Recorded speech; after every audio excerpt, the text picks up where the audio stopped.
Lockdown से पहले गीता के घर का नजारा कुछ ऐसा था कि रोहन ऑफिस जाता था और शिवन स्कूल।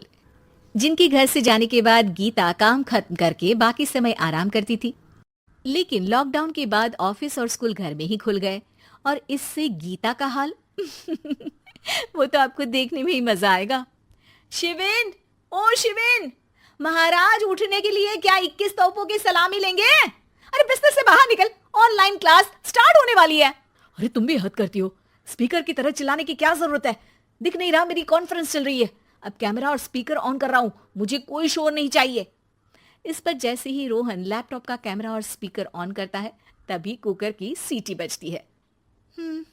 करा लो अब इसे चुप। लॉकडाउन नहीं हुआ, मेरी मौत का फरमान जारी हो गया। दोनों बाप बेटे ने नाक में दम किया हुआ है। ऐसा बोलकर गीता वहां से शिविन के कमरे में पहुंच जाती है, जहां शिविन अभी भी सो रहा होता है। ओ आलसी, अब अगर 5 मिनट में नहीं उठाना तो आज तेरा गेम और यूट्यूब कैंसिल। माँ की बात सुनकर शिविन बिना 1 मिनट गंवाए उठ खड़ा होता है। उठ गया, अभी नहाकर भी आता हूँ। ये नाटक कहीं और, मुंह पर गीला कपड़ा मार और पढ़ने बैठ। शिविन की ऑनलाइन क्लास स्टार्ट हो जाती है, जिस पर गीता उसे वहां बिठाकर रसोई में चली जाती है। थोड़ी देर में उसे कमरे से कुछ आवाज सुनाई देती है, जिसे सुनकर वो कमरे में वापस आती है। हाय राम, तुझे क्लास अटेंड करने के लिए बोला था, कैमरा ऑफ करके बिस्तर पर नाचने के लिए नहीं बोला था। मम्मी मुझे कुछ समझ नहीं आ रहा, आप बाद में पढ़ा देना ना, वैसे भी अटेंडेंस तो लगी गई है। हाँ हाँ बेटा, जरूर बन जा, तू अभी से हम सबका बाप बन जा। अरे नहीं मतलब कहाँ से लाते हो इतना दिमाग, और पढ़ाई करते हुए ये चला कहाँ जाता है?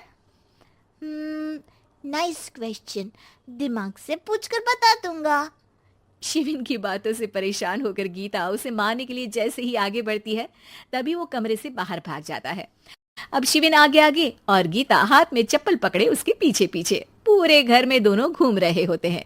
इसी बीच वो रोहन के पास पहुंच जाता है और शिविन को मारने वाली चप्पल रोहन के लैपटॉप पर जाकर गिरती है। ओए माँ! मम्मी, अब पापा को चप्पल मार रही हो? वो आज तक के रिपोर्टर, चुपचाप जाकर क्लास अटेंड कर ले, नहीं तो अगली तेरे पीछे लगेगी। इस पर शिविन वहां से चला जाता है, जिसके बाद रोहन गीता से कहता है, इस सर्कस के लिए कुछ बोलना चाहोगी? अरे क्या करूं, जब से तुम दोनों घर में रहने लगे हो, घर अपने आप ही सर्कस बन गया है और मैं तुम्हारी नौकर। कभी बेटी को संभालो तो कभी बाप के नखरे उठाओ। इन्हीं सब उथल पुथल में दिन बीतते रहते हैं, जिसमें हर रोज घर के अंदर कुछ नया सियप्पा खड़ा मिलता है, जो ज्यादातर शिविन और रोहन की ऑनलाइन स्कूल और ऑफिस से रिलेटेड ही होता है। एक सुबह, शिविन चल उठ, आज की क्लास जल्दी है। कैमरा ऑफ करके आप अटेंड कर लो। अरे ऐसे छित्तर पड़ेंगे, दादी नानी सब एक साथ याद आ जाएंगी। गीता की लाख मशक्कतों के बाद क्लास तो खत्म हो जाती है, लेकिन उसके बाद शिविन फोन इस्तेमाल करते हुए इंस्टाग्राम रील बनाने लगता है। रसोड़े में कौन था? तुम थी, मैं थी, कौन था? कौन था? हाँ, मैं गरीब हूँ।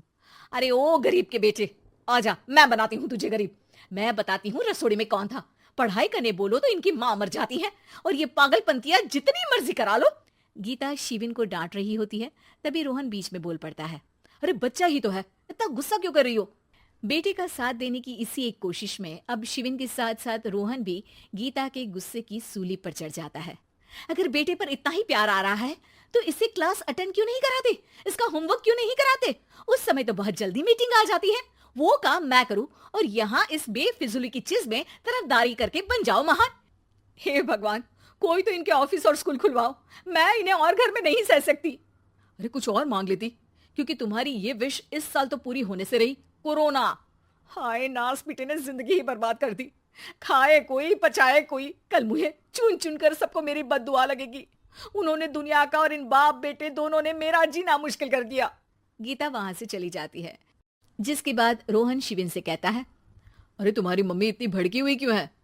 आपकी वजह से पूरा समय घर में रहते हो और उस पर कोई काम कराने की जगह बस ऑर्डर देते रहते हो।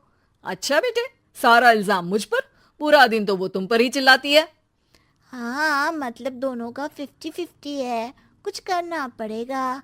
वो कहते ना, make the best out of worst. I have an idea.